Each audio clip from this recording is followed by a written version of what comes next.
Good afternoon class. History में इससे पहले वाले लेक्चर में पढ़ाया था उत्तर वैदिक काल में। उत्तर वैदिक काल, उत्तर वैदिक काल की समय कितना, उत्तर वैदिक काल की डेट कितनी, 1000 BC से 600 BC। उत्तर वैदिक काल का काल कितना है, 1000 BC से 600 BC है। उत्तर वैदिक काल में क्या क्या पढ़ना है, यजुर्वेद पढ़ना है, सामवेद पढ़ना है, अथर्ववेद पढ़ना है। कितने वेद पढ़ने, 3 वेद पढ़ने। कौन कौन से वेद पढ़ने, यजुर्वेद पढ़ना है, सामवेद पढ़ना है, अथर्ववेद पढ़ना है। क्या इसमें उपनिषद नहीं पढ़ने, वेद नहीं पढ़ने, वेदांग नहीं पढ़ने, पुराण नहीं पढ़ने, इसमें ही ये सब पढ़ने। ऋग्वेद में तो खाली ऋग्वेद ही पढ़ना है। ऋग्वेद में क्या पढ़ना था, ऋग्वेद पढ़ना था, ऋग्वेद निपटा दिए, ऋग्वेद खत्म। अब क्या चल रहा है, उत्तर वैदिक काल। उत्तर वैदिक काल की समय डेट 1000 BC से 600 BC। इतने सालों में कितनी बुकें लिखी गई हैं, इसी में लिखी गई यजुर्वेद, सामवेद, अथर्ववेद, वेदांग। इसी में क्या लिखा गया है, वेदांग लिखा गया। इसी में अरण्यक लिखा गया, अरण्यक लिखा गया। इसी में पुराण लिखे गए, पुराण। इसी में उपनिषद लिखे गए, उपनिषद। समझ में आ रहा नहीं आ रहा, कितनी किताबें लिखी गई, 1 2 3 4 5 6 7 किताबें लिखी गई। सबसे लास्ट वैदिक काल की किताब कौन सी है, उपनिषद है। नहीं है, एग्जाम में पूछा जाए तो याद रहेगा। वैदिक काल की सबसे लास्ट किताब कौन सी है, उपनिषद है। देखो भाई, उपनिषद सबसे लास्ट में लिखा है, नहीं लिखा। यजुर्वेद, सामवेद, अथर्ववेद किस वैदिक कब लिखे गए, उत्तर वैदिक काल में लिखे गए। समझ में आ रहा है, ये वो काल है, ये वो काल है जब जहां महाभारत हुआ। क्या हुआ, यहाँ पे महाभारत हुआ है।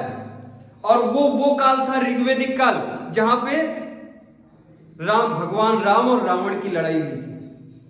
1250 BC में भगवान राम और रावण की लड़ाई हुई थी। 950 BC में 950 BC में महाभारत हुआ था। समझ में आ रहा है, ये काल कौन सा है, महाभारत का काल है। उत्तर वैदिक काल महाभारत का काल है, जिसमें कितनी बुकें लिखी गई, यजुर्वेद, सामवेद, अथर्ववेद, वेदांग, अरण्यक, पुराण, उपनिषद। हमने यजुर्वेद पढ़ाया, सामवेद पढ़ाया, अथर्ववेद पढ़ाया, वेदांग पढ़ाया है, अरण्यक पढ़ाया है, अरण्यक अभी नहीं पढ़ाया है। समझ में आ रहा है। अरे भाई, वेदांग पढ़ाए, वेदांग तक करा दिया था। इससे पहले वाले लेक्चर में वेदांग तक करा दिया था। वेदों के अंग वेदांग पढ़ा दिया था। वेदों का जो अंग है, जो वेदांग है, उसमें सबसे पहले अंग कौन सा पढ़ना है, व्याकरण पढ़नी है। सबसे पहले व्याकरण किसने लिखी थी, पाणिनि ने लिखी थी, जिस किताब का नाम है अष्टाध्याय। कौन सी किताब है, अष्टाध्याय किताब, जो व्याकरण की सबसे पहली किताब। अष्टाध्याय लिख लो, व्याकरण की पहली किताब अष्टाध्याय। दूसरी वेदांग जो है, जो वेदों का अंग है दूसरा, वो है ज्योतिष। तीसरा जो वेदों का अंग है, वेदांग है, वो है निरुक्त। चौथा जो वेदों का अंग है, वेदांग है, उसको कहते हैं शिक्षा। उसके बाद कल्प है, लास्ट में क्या है, छंद है। समझ में आया, ये तुमको पढ़ के जाना पड़ेगा वेद पढ़ने। अगर ये नहीं पढ़ा है तो तुम्हारा वहां स्कूल में एडमिशन होगा क्या, नहीं होगा। वो सबसे पहले तुमसे पूछेंगे कि भैया तुमको क्या वेदों के अंग आते, तुमको क्या व्याकरण आती, कहोगे हाँ गुरुजी व्याकरण आती। तुमको क्या कल्प आते, इसी कल्प में कल्प सूत्र है। एग्जाम में पूछा जाए तो बताओ कल्प सूत्र किसमें है, वेदांग में है कल्प सूत्र।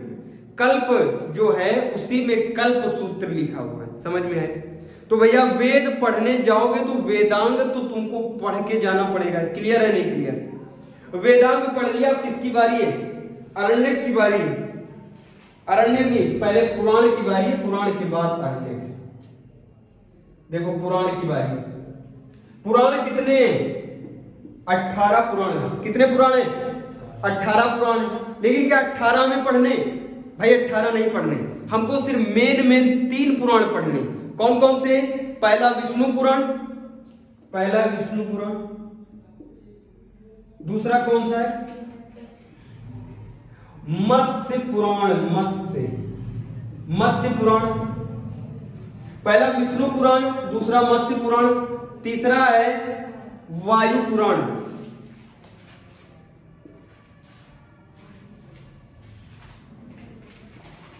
वायु पुराण लिखो तीनों पुराण। जो विष्णु पुराण है, विष्णु पुराण, उसमें मौर्य वंश के बारे में बताया गया। किस वंश के बारे में? मौर्य वंश के बारे में बताया गया। किस पुराण में? विष्णु पुराण में, याद रहेगा। मत्स्य पुराण में सातवाहना वंश के बारे में बताया गया। भाई मौर्य वंश किस पुराण में? मौर्य वंश विष्णु पुराण में। मत्स्य पुराण में सातवाहना वंश, सातवाहना वंश। क्लियर है? अरे भाई जो तीसरा पुराण है इसको कहते हैं वायु पुराण। वायु पुराण में गुप्त वंश के बारे में, गुप्त वंश के बारे में। समझ में आया? 18 पुराण एग्जाम में पूछा जाता, कितने पुराण है? 18 पुराण है, लेकिन 18 पुराण तो नहीं पढ़ने हमको। पढ़ने कितने? 3 पुराण पढ़ने। कौन कौन से? विष्णु पुराण 1, मत्स्य पुराण 2, वायु पुराण 3। अगर विष्णु पुराण खोलोगे तो तुमको मौर्य वंश के बारे में नॉलेज मिलेगा। क्लियर है? अगर तुम मत्स्य पुराण खोलोगे तो उसमें सातवाहना वंश के बारे में मिलेगा। क्लियर है? वायु पुराण खोलोगे तो उसमें गुप्त वंश के बारे में मिलेगा। क्लियर? अब हेडिंग डालो ब्राह्मण, इसी में है पुराण के बाद ब्राह्मण। ब्राह्मण हेडिंग डालो। ब्राह्मण इधर नहीं लिखो है, देखो पुराण के बाद इधर है ब्राह्मण। अरे ये ब्राह्मण, हम जाति की बात नहीं कर रहे, एक बुक का नाम है ब्राह्मण। इस बुक का क्या नाम है? ब्राह्मण बुक का नाम है। समझ में आ रहा है? देखो बुक का क्या भाई वर्चस्व है, क्या मामला है इस बुक का।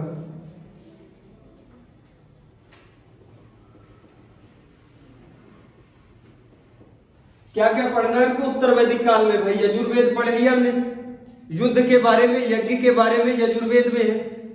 सामवेद में जो ऋग्वेद में जो रचनाएं थी उनको सिंगिंग के रूप में लिखा गया। किसमें? सामवेद में। अथर्ववेद में जादू टोना वशीकरण सब, दुआ भभूत, जादू टोना, मेडिसिन, वशीकरण सब किसमें? अथर्ववेद में। वेदों के अंग वेदांग, वेदों को अगर पढ़ने जाना तो सबसे पहले क्या पढ़ के जाना पड़ेगा? घर से वेदांग पढ़ के जाना पड़ेगा। क्लियर है? उसके बाद वेदांग के बाद क्या बताया? पुराण बताया। समझ में आ रहा है?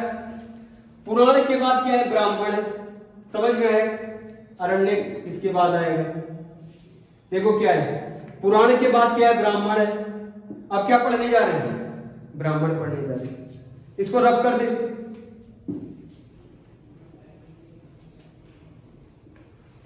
हेडिंग डालो ब्राह्मण। ब्राह्मण इंपॉर्टेंट है, खूब पूछा जाता है। ब्राह्मण एक बुक है। क्या है? बुक है जिसको ब्राह्मण ने, ऋषियों ने लिखा है, अपने नाम पे लिख दिया। भाई अपने नाम पे क्या लिख दिया इसको?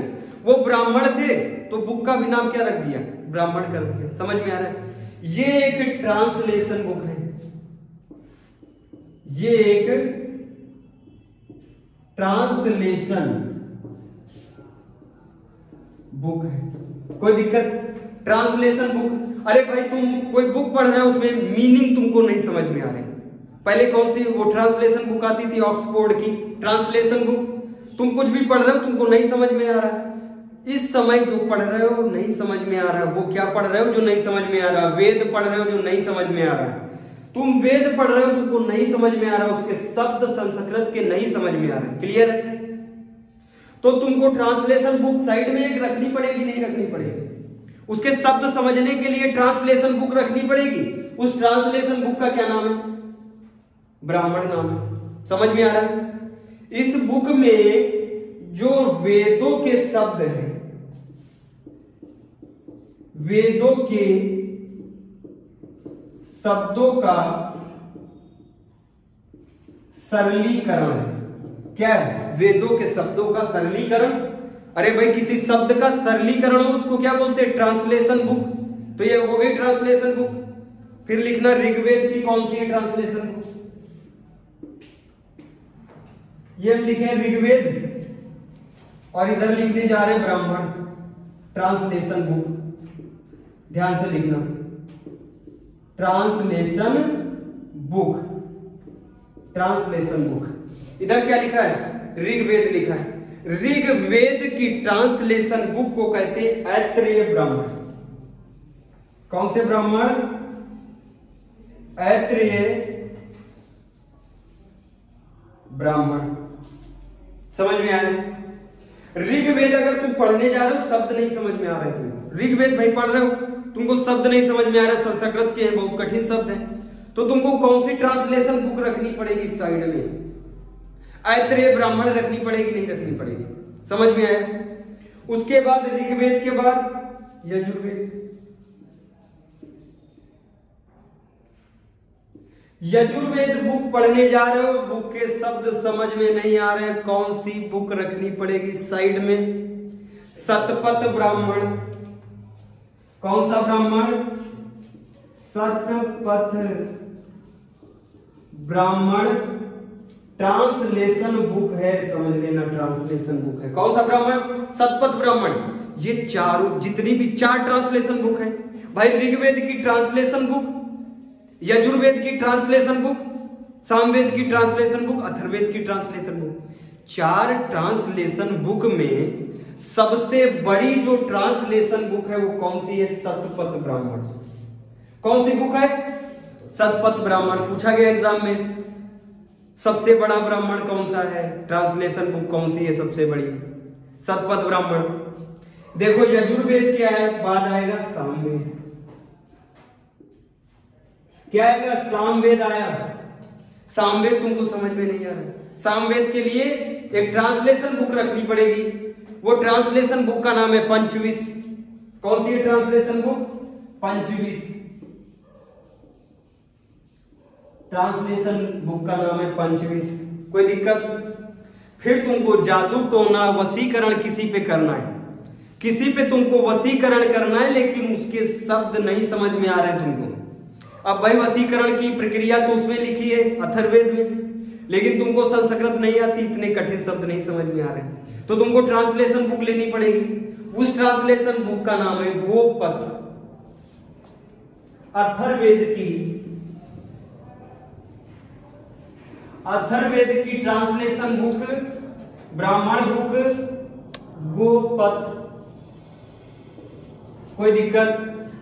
बताओ भाई। ऋग्वेद नहीं समझ में आ रहा है, तुमको ट्रांसलेशन बुक रखनी पड़ेगी साइड में, हर शब्द को टैली करना पड़ेगा, देखना पड़ेगा, तभी तो तुमको वेद समझ में आएगा। क्लियर? तो तुमको ऋग्वेद अगर समझना है तो कौन सा ब्राह्मण ट्रांसलेशन बुक रखनी पड़ेगी? ऐत्रेय ब्राह्मण रखना पड़ेगा। कोई दिक्कत?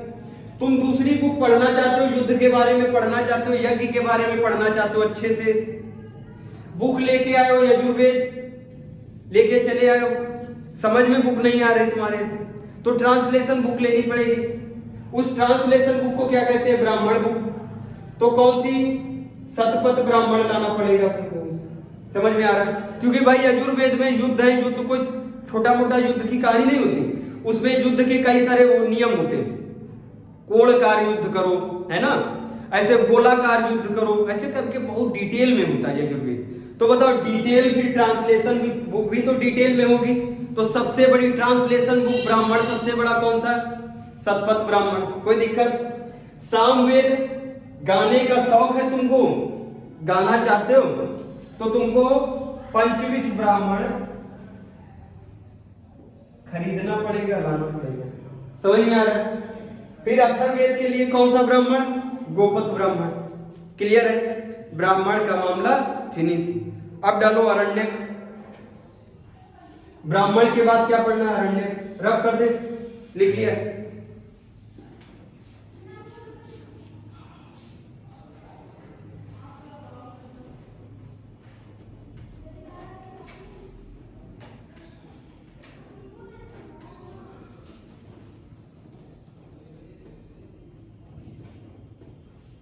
अब कौन सी बुक पढ़ने जा रहे हैं? आरण्यक। आरण्यक समझ में आ रहा है?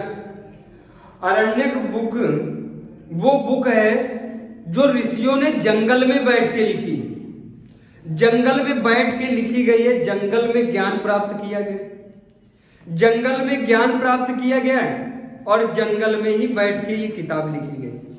वो कौन सी किताब है? आरण्यक है। लिखे दे रहे हैं, जंगल में ज्ञान की प्राप्ति, जंगल में ज्ञान की प्राप्ति और जंगल में ही लिखी गई है बुक, और जंगल में ही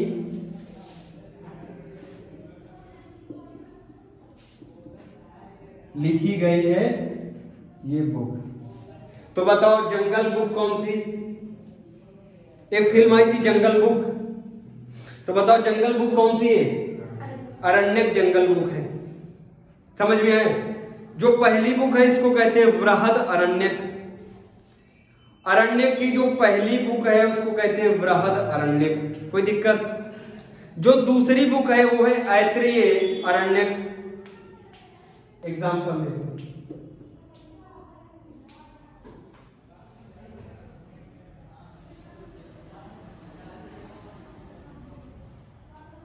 बृहद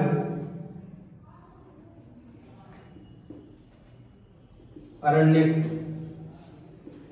बृहद आरण्यक। दूसरी बुक है ऐत्रेय आरण्यक।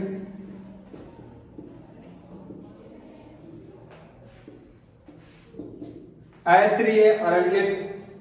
फिर तीसरी बुक है तैत्तिरीय आरण्यक, तैत्तिरीय आरण्यक। और चौथी बुक है छादोंग आरण्यक, तैत्तिरीय आरण्यक।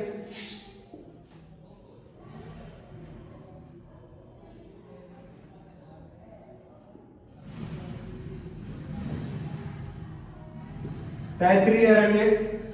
लास्ट है छादोंग।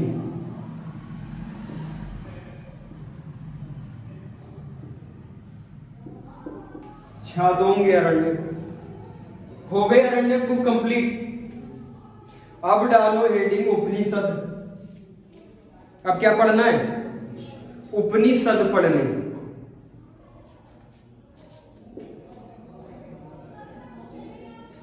नोट डाउन कर लिए? अरे भाई अरण्यक में कुछ नहीं है, कोई अरण्यक मतलब ज्यादा ध्यान देने वाली बात है क्या? अरण्यक जंगल बुक है, जिस ऋषि ने लिखी है जंगल में बैठ के ज्ञान प्राप्त किया, जंगल में ही ये बुक को लिखा है। जंगल में बैठ के ज्ञान को प्राप्त किया, जंगल में ही बैठ के इसको लिखा है। तो बताओ जंगल के बारे में ही तो लिखा होगा, नहीं लिखा होगा? समझ में आ रहा है? तो जंगल बुक, वैदिक काल की जंगल बुक किसे कहते हैं? अरण्यक को जंगल बुक कहते हैं। समझ में आया? एक बुक तो नहीं लिखी होगी, कई ऋषियों ने बैठ के लिखी। बृहद आरण्यक लिखा, ऐत्रेय आरण्यक, तैत्तिरीय आरण्यक और छादोंग आरण्यक। समझ में आया? बस आरण्यक की यहीं तक कहानी। अब जो ध्यान से पढ़ना है वो है उपनिषद।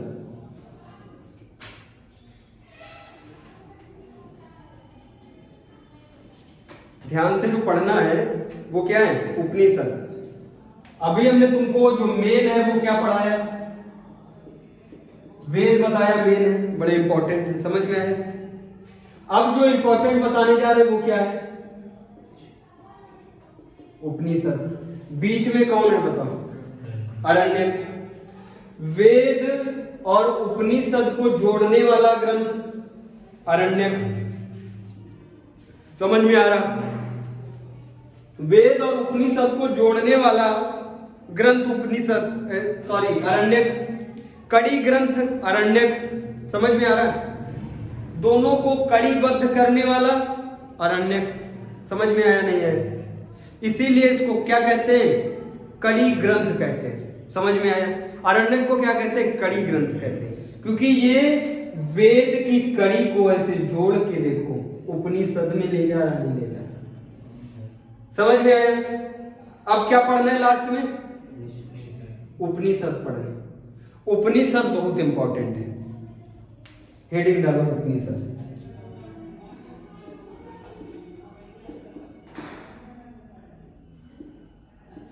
उपनिषद ये वैदिक काल की सबसे लास्ट बुक है।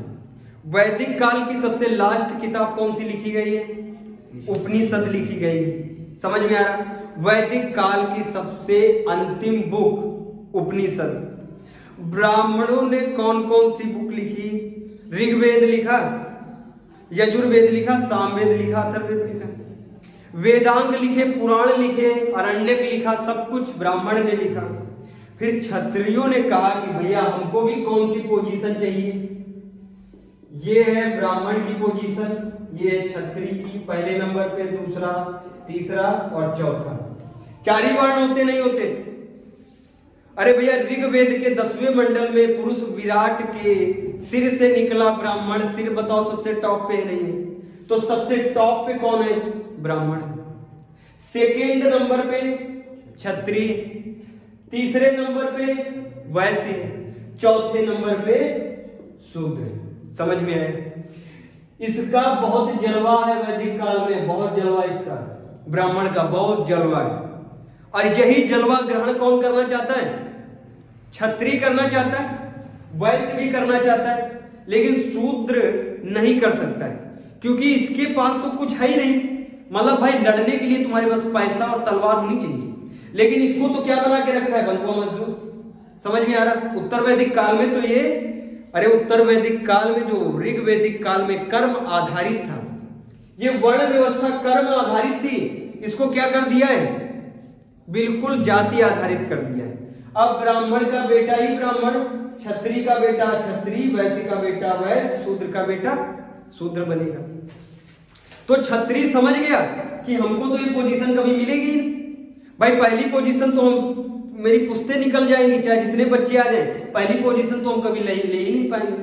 तो ये ब्राह्मण के पास क्या कहने लगे, हमको भी पहली पोजीशन चाहिए भाई। हम तो क्षत्रिय, हम तो युद्ध करते, साम्राज्य का विस्तार करते, तो हमको भी पहली पोजीशन दो। तो उन्होंने कहा नहीं, अब तो कर्म आधारित मामला ही खत्म है। उत्तर वैदिक काल में वर्ण व्यवस्था कर्म आधारित मामला खत्म। अब तो ब्राह्मण का बेटा है, वो पढ़ा लिखा हो चाहे ना हो, ब्राह्मण का बेटा पढ़ा लिखा हो चाहे ना हो, अंगूठा टेक हो, कहलाएगा क्या? ब्राह्मणी। रैंक कौन सी होगी उसके पास? पहली रैंक होगी उसके पास। ये रैंक किसको चाहिए? क्षत्रिय को चाहिए। ये सरल स्वभाव से बोल रहे हैं किससे?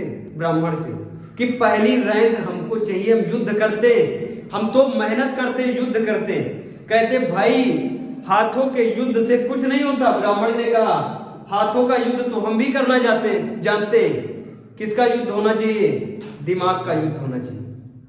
उन्होंने कहा दिमाग भी है मेरे पास। तो कहने लगे तुम हमारे जैसी कोई बड़े ग्रंथ लिख के दिखाओ, कोई बड़े ग्रंथ लिख के दिखाओ जबरदस्त, जिसको सब माने।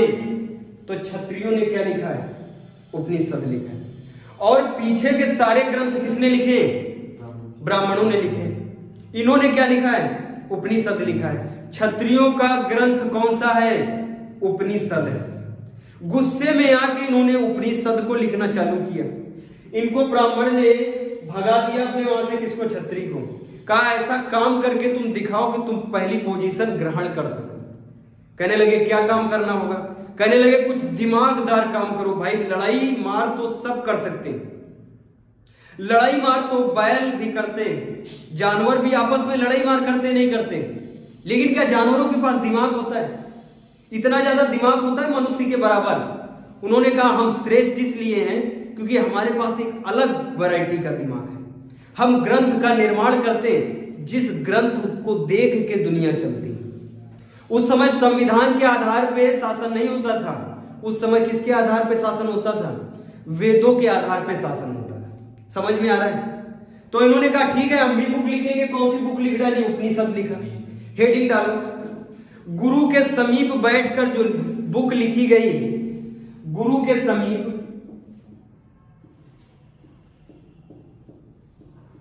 गुरु के समीप बैठकर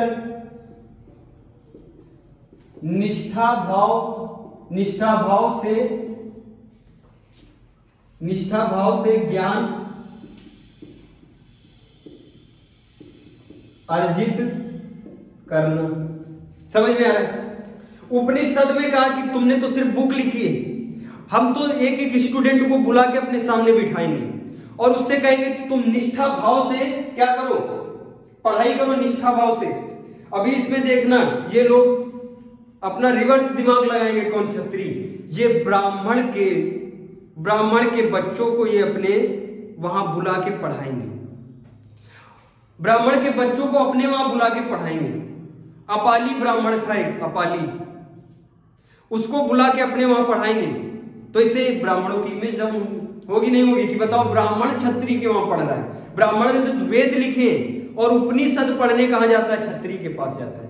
समझ में आ रहा है नहीं आ रहा है? यही उपनिषद, इसको क्या कहते हैं? गुरु के समीप बैठकर निष्ठा भाव से ज्ञान अर्जित करना। अपाली को निष्ठा भाव से ज्ञान अर्जित कौन कराएगा? क्षत्रिय कराएगा। और अपाली क्या होता है? ब्राह्मण होता है। समझ में आ रहा है? इसकी हेडिंग समझ में आई? ये जो उपनिषद है इसमें बुराई किसकी की गई है? वेदों की। वेदों की बुराई मतलब किसकी बुराई? ब्राह्मण की बुराई। ब्राह्मण ने तो इसको अपने वहां से भगा दिया था। कहा कैसे ऐसा कुछ काम करके दिखाओ कि तुमको हम सर्वोच्च समझे। ऐसे सर्वोच्च नहीं समझेंगे, ऐसा कुछ काम करके दिखाओ। तो ये क्या करेंगे? ये किसकी बुराई करेंगे? इसमें उपनिषद पढ़ोगे तो सारी बुराई किसकी है? वेदों की बुराई है। कितने वेद है? 4 वेद है, ऋग्वेद, सामवेद, यजुर्वेद, अथर्ववेद। इस उपनिषद में कहा गया कर्म ही पूजा है, कर्म ही पूजा है। कर्म ही क्या है? पूजा है। इसी उपनिषद में कहा गया, इसी उपनिषद में कहा गया है कि ये जो भाई यज्ञ है, ये जो यज्ञ है ये एक फूटी नाव की तरह है। किसमें कहा गया है? उपनिषद में कहा गया है। यज्ञ कौन कराता था? ब्राह्मण कराते थे। यज्ञ कौन कराता था? ब्राह्मण कराते थे। और यज्ञ में मन माना पैसा लेते थे वो। भाई तुम्हारे वहां गए, अरे पैसा क्या, उस समय 2 जोड़ी गाय दे दो, 2 जोड़ी बैल दे दो तो शादी कराएंगे। 2 जोड़ी गाय और बैल दोगे तो शादी कराएंगे। और उस समय का महिंद्रा ट्रैक्टर कौन है? बैल है। जिसके पास ज्यादा बैल और गाय वही सबसे ज्यादा अमीर। इस समय तो गायों के लिए लड़ाई होती, अभी भी गाय चोरी होती। समझ में आ रहा है?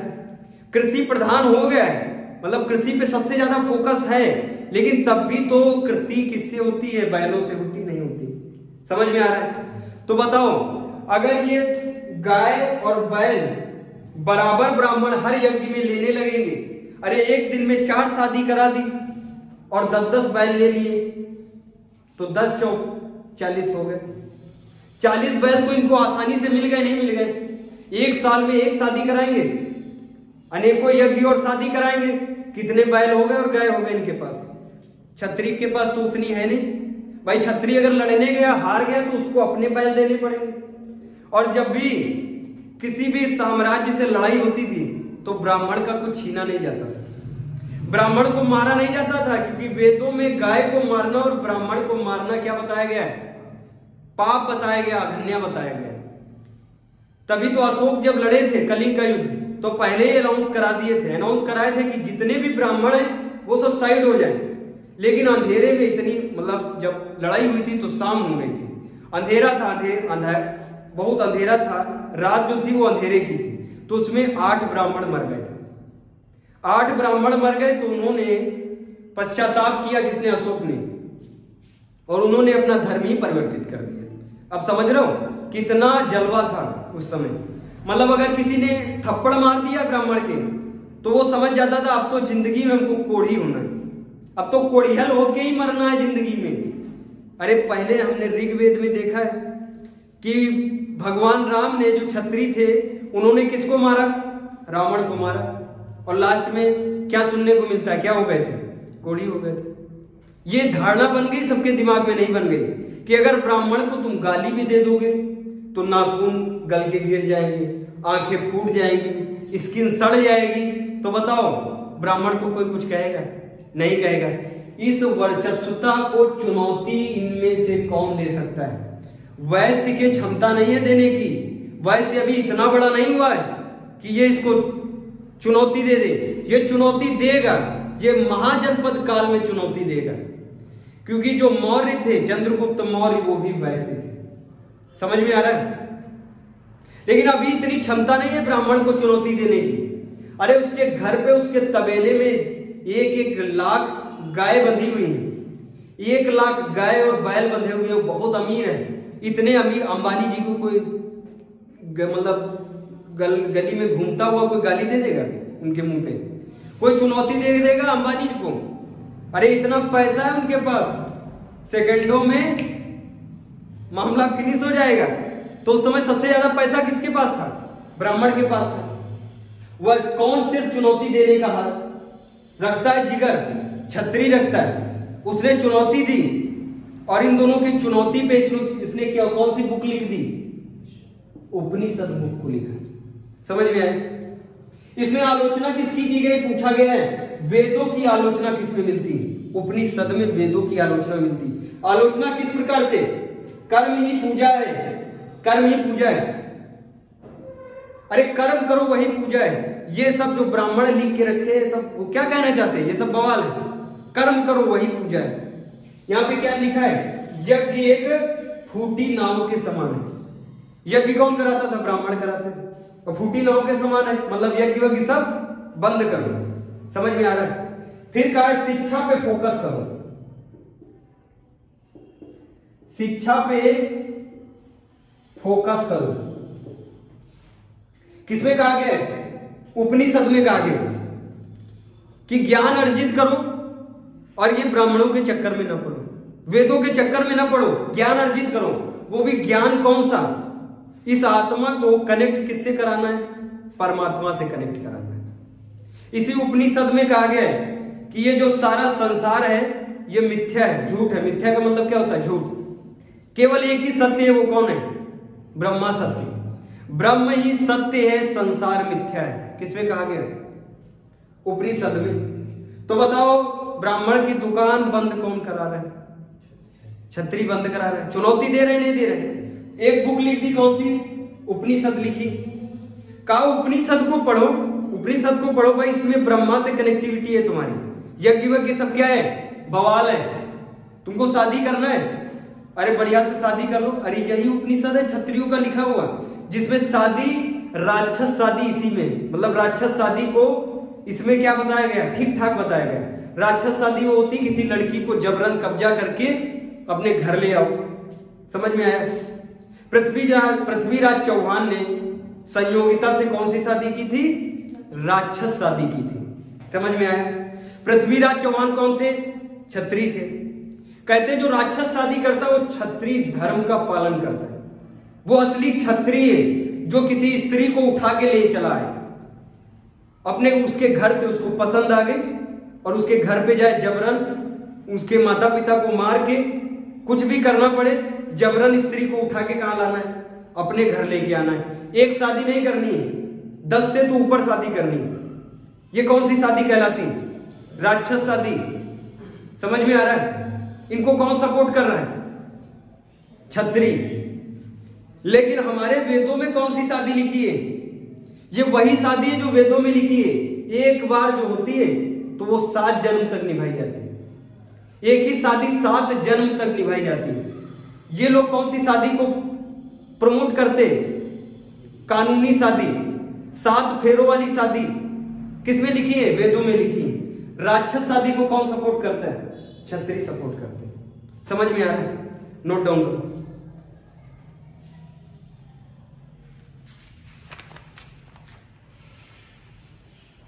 उपनिषद समझ में आए?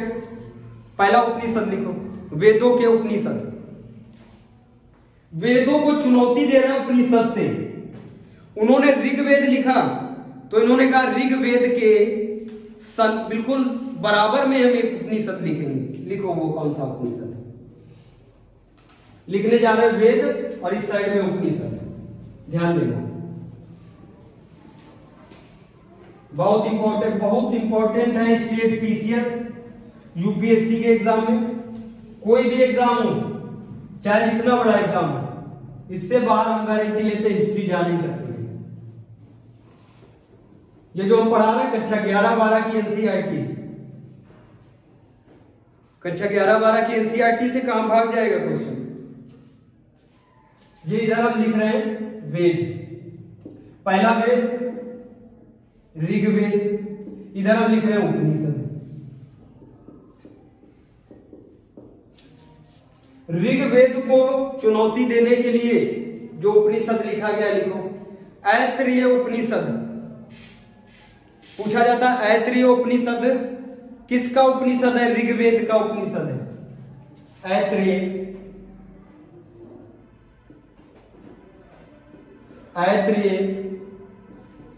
उपनिषद, ऐत्रेय उपनिषद।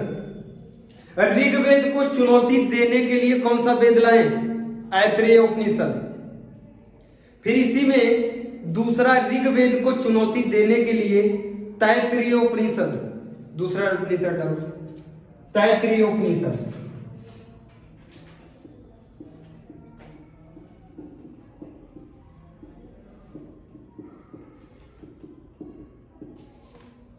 समझ में आ रहा है? ये वेद है। वेद की आलोचना किसमें? उपनिषदों में वेदों की आलोचना।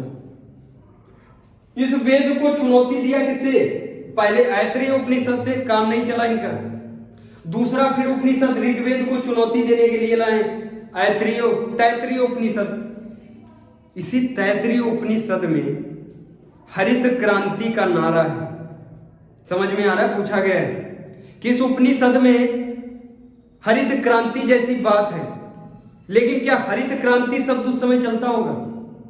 उस समय जो हरित क्रांति की जगह शब्द चलता है उसको कहते अन्न ही ब्रह्म है।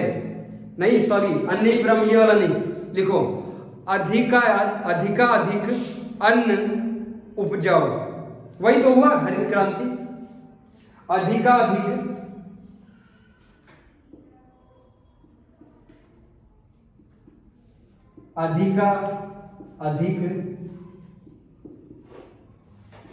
अन्न उपजाओ।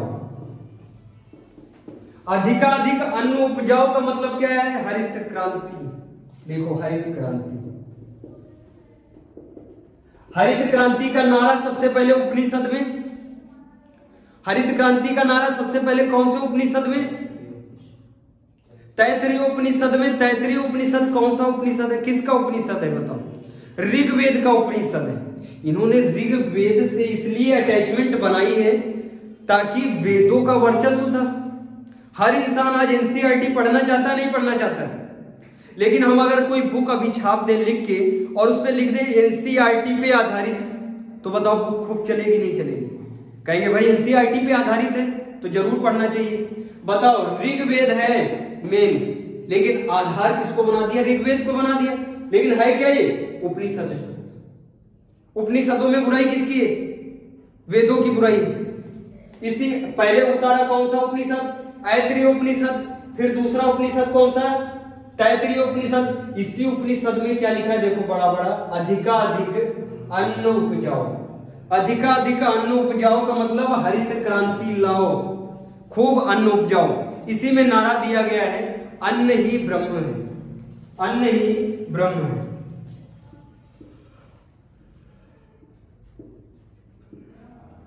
अन्न ही ब्रह्म है। पूछा जाए याद रहेगा? अरे भाई ये जो नारा है ये ऐत्रेय में नहीं है, ऐत्रेय में कुछ पढ़ने जैसा नहीं, इसीलिए क्या ऐत्रेय कुछ लिखवाएं, कुछ पढ़ने जैसा नहीं। लेकिन क्या तैत्तिरीय भी पढ़ने जैसा नहीं है? देखो कितनी अच्छी बात है, अधिकाधिक अन्न उपजाओ, अन्न ही ब्रह्म है, अन्न ही ब्रह्म है। आज भी तो कहते हैं खाना थाली में ना छोड़ो, अन्न क्या है? ब्रह्म है। कहां पे लिखा हुआ है? उपनिषद में लिखा। समझ में आ रहा है? अन्न ही ब्रह्म है, इसमें लिखा गया है। समझ में आया? फिर लिखो ये जो कितने हो गए उपनिषद में? ऋग्वेद का उपनिषद पहला ऐत्रेय, दूसरा तैत्तिरीय, तीसरा लिखो कठोपनिषद। कठोपनिषद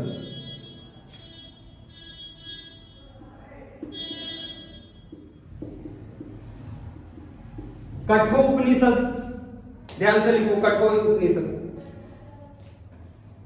इसमें यम और नचिकेता का संवाद है, पूछा गया एग्जाम में स्टेट पीसीएस के। State PCS, MP PCS, Madhya Pradesh PCS में पूछा गया है नचिकेता, यम, यम मतलब कौन? गुरु। नचिकेता कौन? शिष्य। इसमें यम गुरु, इसमें यम क्या है? गुरु है, और नचिकेता क्या है? शिष्य है। यम और नचिकेता का संवाद है, यम और नचिकेता। इसी कठोपनिषद में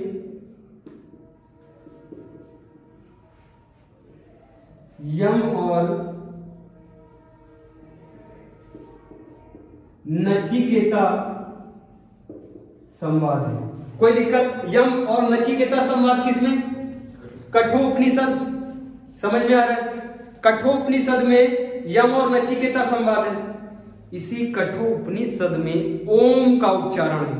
ओम, देखो ओम ऐसे बना हुआ। ओम का उच्चारण सबसे पहले किस उपनिषद में? ऋग्वेद का उपनिषद कौन सा? तीसरा कठोपनिषद। कठोपनिषद में ओम का उच्चारण है। इसी कठोपनिषद में कहा गया आत्मा अमर है। तीसरा पॉइंट, आत्मा अमर है। कठोपनिषद में क्या कहा गया? आत्मा अमर है। समझ में आ रहा है? फिर देखो इसमें कितने पढ़ाए? ऐत्रेय में कुछ नहीं पढ़ना, सिर्फ याद रखो ऐत्रेय उपनिषद किसका उपनिषद है? ऋग्वेद का उपनिषद है। दूसरा तैत्रीय उपनिषद किसका उपनिषद है? ऋग्वेद का उपनिषद है। इसमें लिखिए जो बातें याद रखो। तीसरा क्या है? कठोपनिषद। चौथा लिखो श्वेताश्वर, श्वेताश्वर उपनिषद। चौथा श्वेताश्वर,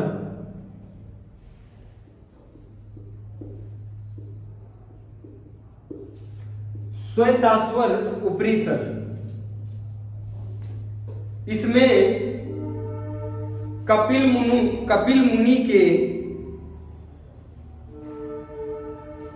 मुनि के सांख्य दर्शन का वर्णन है। श्वेताश्वर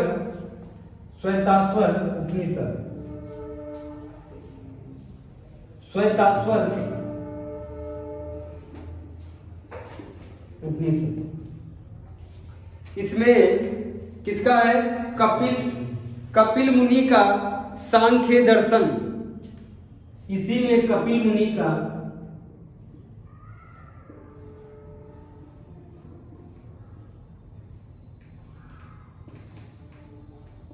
सांख्य दर्शन का वर्णन है। पूछा गया है कपिल मुनि का सांख्य दर्शन किसमें? इसी में कहा गया परमात्मा रुद्र है। परमात्मा रुद्र है, संसार झूठ है, मिथ्या है।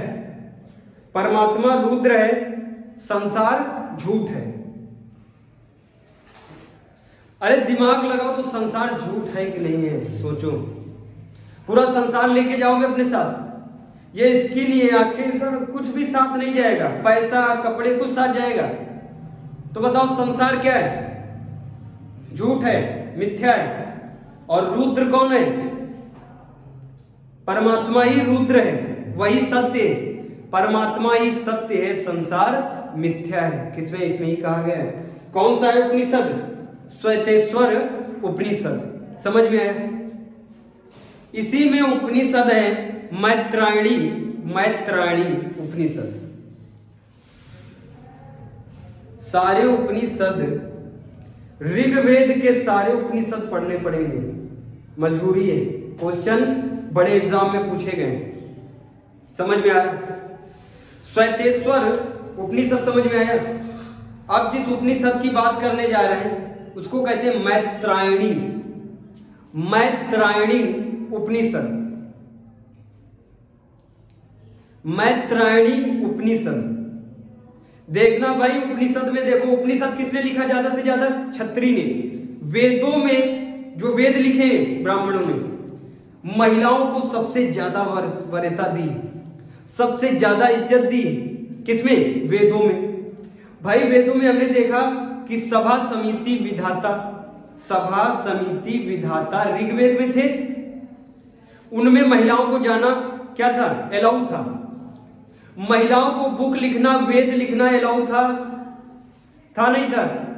इसी उपनिषद में जो मैत्रायणी उपनिषद है, इसमें कहा गया महिला जुआ और शराब के बराबर है। महिला कैसी है? महिला ताश के पत्ते जैसी। क्या है? महिला जुआ है, शराब है।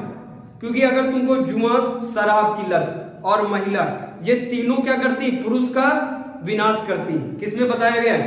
मैत्रायणी उपनिषद में। शराब, जुआ और महिला पुरुष का पतन करती। कहते हैं अगर सक्सेस होना है, इसी उपनिषद में कहते हैं सक्सेस अगर होना है तो इन 3 चीजों से दूर रहो। किसे किसे? एक तो सोम, भगवान के सोम रस से, और दूसरा जुआ से। उस समय जो जुआ होता था वो लोडू जैसा होता था, ऐसे करके फेंक देते। महाभारत में देखा है, उसको उस टाइम का जुआ कहते थे। समझ में आ रहा है? जुआ, शराब और स्त्री को क्या माना गया है? गलत माना गया है। यहीं से स्त्री की स्थिति खराब होनी शुरू। स्त्री को उतनी वरीयता ऋग्वैदिक काल में जितनी वरीयता, उतनी वरीयता उत्तर वैदिक काल में नहीं। यहां पे सीधे सीधे इस उपनिषद में बता रहे हैं, मैत्रायणी उपनिषद। देखो कितने उपनिषद है? ऋग्वेद के उपनिषद लिखा है, 1 लिखा है, 2 3 4 5वां।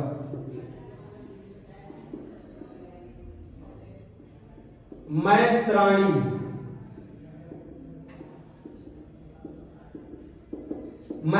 उपनिषद। मैत्रायणी उपनिषद में स्त्री को जुआ, शराब, स्त्री, ये तीनों क्या करते हैं? पुरुष का अधोपतन। अधोपतन मतलब सक्सेस में बाधाएं। अगर तुम, ये बात तो भाई हमको सही लग रही, जुआ तो सही है, शराब तो सही है, ठीक है भाई। जुआ खेलोगे और पढ़ाई लिखाई करते हो तो जुआ की लत होती, शराब की भी लत होती। अरे भाई बहुत लोग हैं जो IAS PCS बने। अरे स्त्री के कारण IAS PCS बने नहीं बने?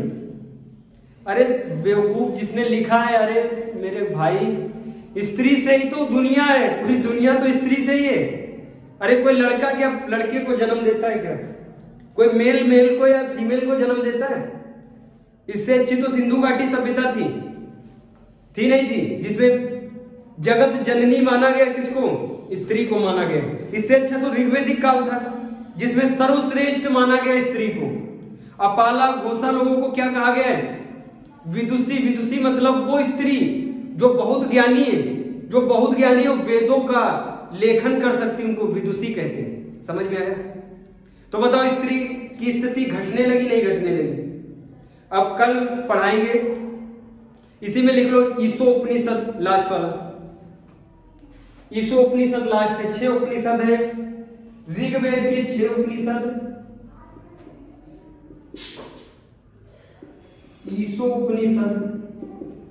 ईशो उपनिषद में कहा गया है निष्काम कर्म का वर्णन। निष्काम कर्म,